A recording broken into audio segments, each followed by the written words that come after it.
Today we're comparing the top Class A entry-level gas RVs. Yes, at least in our opinion.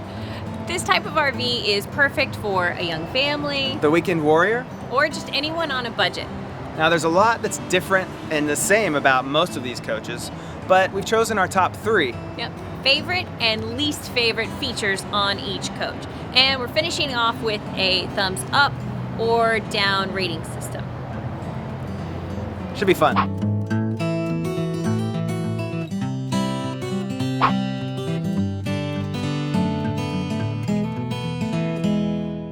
We're here in Colton, California at Giant RV. Scoping out our first 2 RVs. Yeah, so let's go see.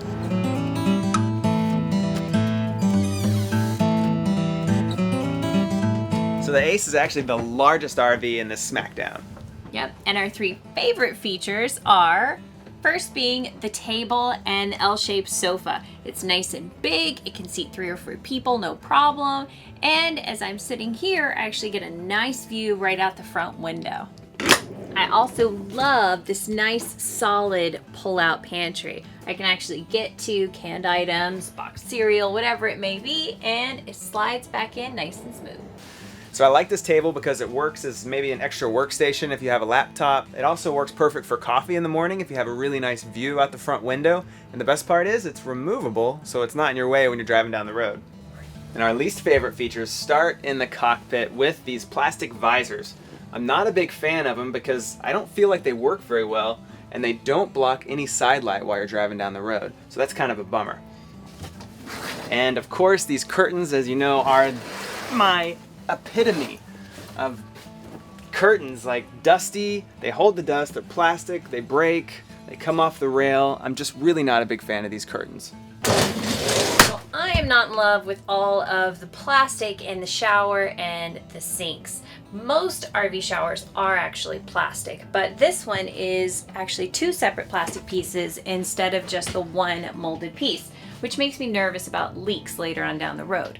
And of course you've got plastic sink in the bathroom and a plastic sink in the kitchen. This is not a dumbbell. Actually, it's for the slide, and this slide is huge, which I really like, but I'm not a fan of the type of slide mechanism that brings it in and out. It's a rail system, and in my personal opinion, it doesn't really work that well.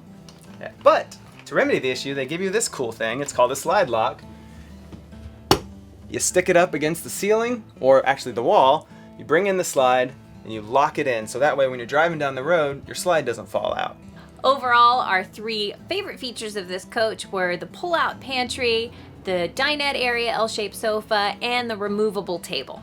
And our 3 downsides, the visor, the curtains, the plastics, and the slide out.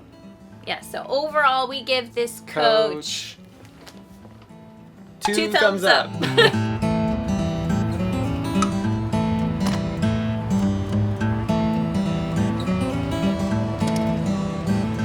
Before we even get into this coach, you can tell the door is solid, it's thick, it doesn't feel flimsy at all. And when you go in, it shuts really nicely.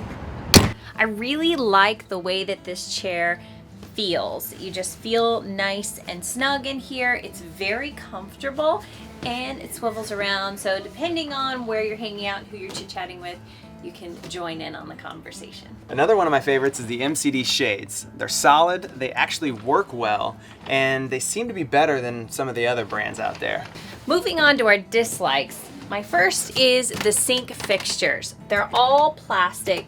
And the sinks themselves are plastic, but the fixtures are actually plastic and don't feel very solid and definitely not built to last for very long. This is the only coach in our lineup that doesn't have a drop-down loft bed. So it's really only made for 2 people, or at least we think it's only made for 2 people.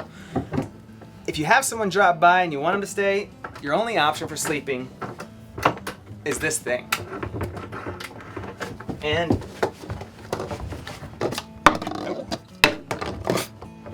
oh man, come on. There we go. It's a little bit cumbersome. I mean, maybe it would be easier after you get used to it, but I think it's a pain in the butt. We've already mentioned that this coach seems like it was built for just 2 people, but this privacy shade pretty much seals the deal. It's flimsy, It doesn't feel very solid, and it's kind of sheer, so it's really not going to provide a whole lot of privacy. Our 3 likes on this coach: the entry door, the chair for relaxing, and the MCD shades. And our 3 dislikes are the crazy accordion folding thing that separates the bedroom, the plastic fixtures for the sinks, and the incredibly difficult sleeping arrangements for the dinette. So overall, this coach gets 1.5. A half. Yeah, I can give a half. Okay, I'll go for that. 1.5 thumbs. 1.5 stars. Stars. We popped over to Mike Thompson's here in Colton, California to take a look at our next rig. That's not the right one. Come on. All right.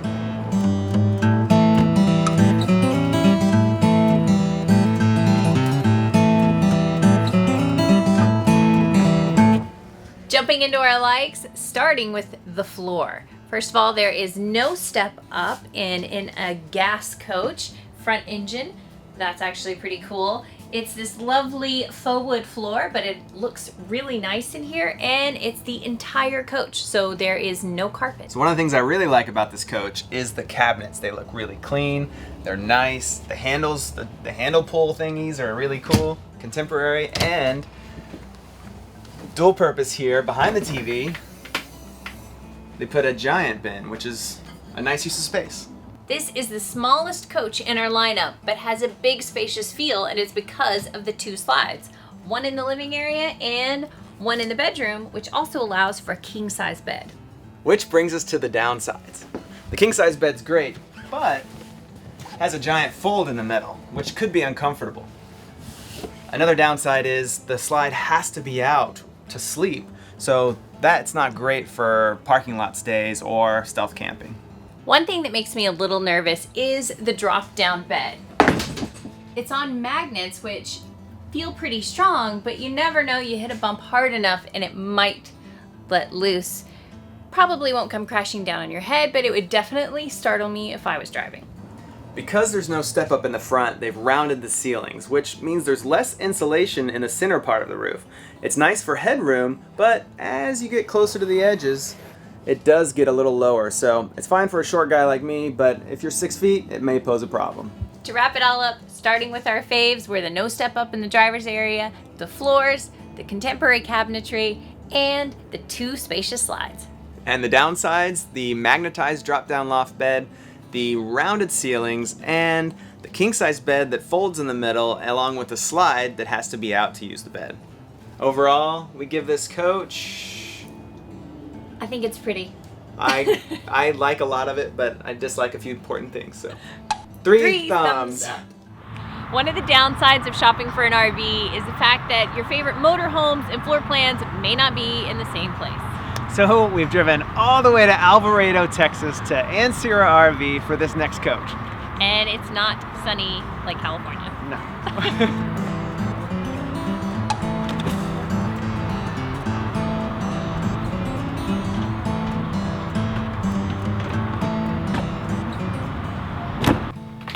At only 26 feet, this motorhome borrows a lot of its bigger brother's higher-end features, like this drop-down hide-aloft bed. It's a full queen-size bed, can hold up to 650 pounds, and has a built-in locking mechanism, so you don't have to worry about it popping down while you're driving down the road. So the loft bed's great, but the real action is down here. Real motorhome style doors, insulated, thick, solid, no more trailer doors, and slam latches. Pretty cool for a coach this size. A big plus to this coach is the paint job. It's full body paint, not gel coat, which means it's gonna last longer and be easier to maintain. Some of the other coaches have the option of full body paint, but it could cost you up to $10,000. So being included in the price is definitely a big plus. Now on to our downsides. Now granted, this isn't the only coach with a step up in the front, but as you can see, having a step up in this big doghouse kind of loses this as living area. It's more just a driving area, and that's definitely a downside. A downside for me is the fact that there is no working space in the passenger area. I feel like there was more than enough room that one could have been put in, but you're left with just a dash. And our third dislike is the chair. Now it looks really big and comfortable, but it's really just kind of big. It's not comfortable. The good news is it's not attached. So I think we would get rid of it, sell it online, and replace it with something a little bit nicer. To wrap it all up, our 3 faves of this coach were the drop-down loft bed, the real motorhome luggage doors, and the full body paint. And the downsides, we have the uncomfortable large living area chair, the less usable living space with the step up and the doghouse, and of course the no desk for Nikki in the passenger seat. So overall, I am most important. Well, it's true.